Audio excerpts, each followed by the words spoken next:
Bonjour mes amis, mes frères et sœurs dans le Seigneur, que Dieu vous bénisse. La Bible dit que chaque maison est construite par quelqu'un, et celui qui a construit toute chose, c'est Dieu. Ah oui, évidemment, s'il y a une maison, c'est qu'il y a un maçon quelque part. Eh bien la Bible dit que regardez la nature, et elle vous parlera de moi. À travers l'œuvre de Dieu, eh bien, qui est la nature, on peut voir Dieu. Vous voyez, s'il y a un réveil, c'est qu'il y a quelque part un horloger. Vous savez que Dieu nous ouvre les yeux. Vous savez pourquoi? Parce qu'il a d'abord ouvert notre cœur. Si nous ouvrons notre cœur à la parole, alors il fait sa demeure en lui, il frappe à la porte de ton cœur. Et quand tu acceptes Christ comme ton sauveur et que tu crois de tout ton cœur, alors tes yeux s'ouvrent. Et combien de conversions j'ai vues comme ça? Des personnes qui sont tournées vers Dieu et qui ont été converties, changées par Dieu, par l'Esprit du Seigneur. Et c'est comme si qu'ils étaient aveugles et d'un seul coup ils voyaient. Et d'un seul coup ils sont émerveillés devant un chant d'un oiseau, devant un arbre, une fleur, quelque chose de banal qu'ils ont passé toute leur vie devant, mais voilà, ils avaient les yeux fermés, ils avaient comme des écailles sur leurs yeux, et c'est comme si Dieu leur montrait la beauté de ce qui les entourait. Et un chrétien est satisfait. Il n'a plus à chercher loin ce que Dieu lui donne. Et ça, c'est merveilleux. Ça, c'est un effet qui tient du miracle. Dieu change les vies. Un jour, un homme a dit, il y a un vide dans le cœur de l'homme en forme de Dieu. Eh bien, vous savez, un jour, j'ai vu deux personnes, un couple. C'était les deux plus belles personnes de ma vie que j'ai vues. C'est beau, un être humain. C'est beau en beauté, mais en perfection également. Le corps humain. Vous prenez les cellules du corps. Chaque cellule forme des tissus cellulaires. Ces tissus cellulaires qui forment des organes, et ces organes qui forment le corps tout entier. Du cerveau, de la pointe des cheveux jusqu'aux pieds. Eh bien, tout ça est formé de cellules. Et chaque cellule est vivante. C'est spécial quand même. Et nourrie par le sang. C'est pour ça qu'on dit que la vie est dans le sang. Et si vous avez la possibilité de ragrandir, si vous auriez un microscope, ragrandir, vous tombez dans un domaine qui est même plus cellulaire, biologique, mais qui rentre dans le domaine, on va dire, atomique. Et là, nous voyons un ruban d'ADN dans chaque cellule qui fait 1,90 m.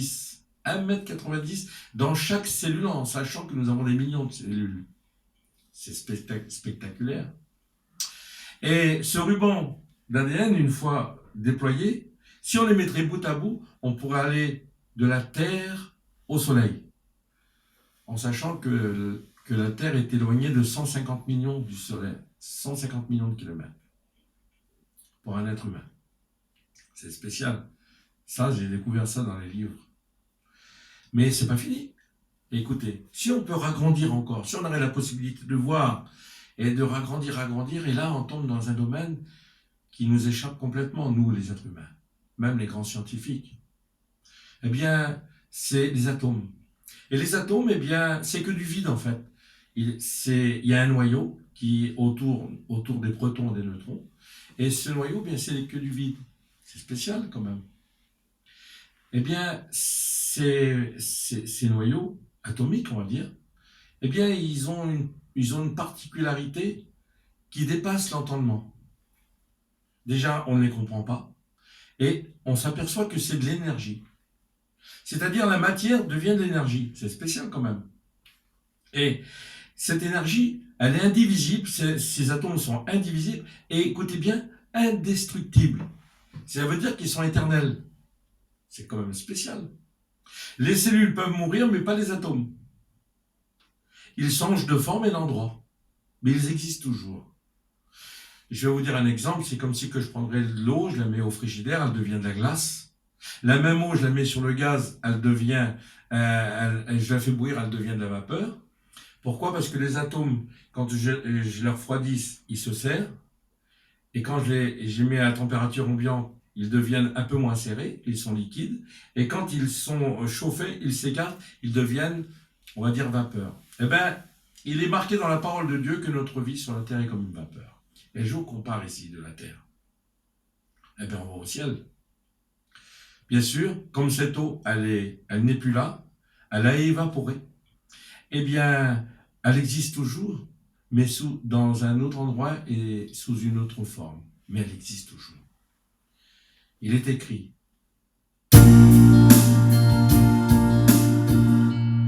au son de la trompette, à la voix d'un archange, les morts en Christ ressusciteront, et nous les vivants, nous partirons à sa rencontre. Et nous verrons des choses ineffables. Nous voyons en 3 dimensions sur la terre, mais là-haut, ça sera en 4, en 5, en 10 dimensions. Et nous ferons des choses qu'on ne pourra pas expliquer. Car cette terre qui est le marchepied de Dieu est de toute beauté, mais le ciel qui est son trône est beaucoup plus beau. Et tu pourras voir un monde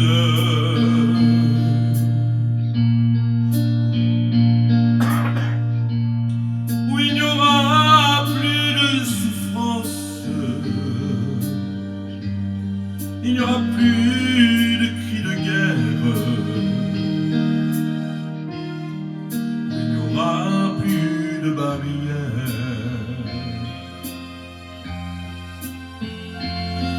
Un monde où tu pourras dire je t'aime, où il n'y a rien à cacher, où tu pourras vivre pour l'éternité.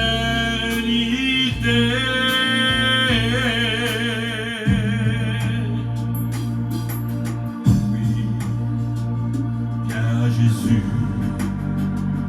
alors tu vivras, alors tu verras. Si tu viens à Jésus, alors tu vivras, alors tu verras.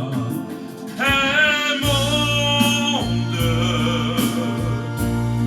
où il n'y aura plus de souffrance, plus de cris de guerre, il n'y aura plus de misère.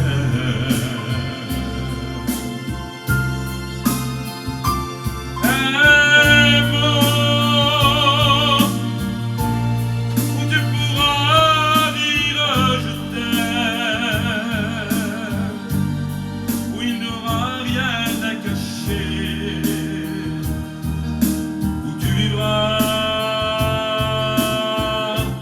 l'éternité.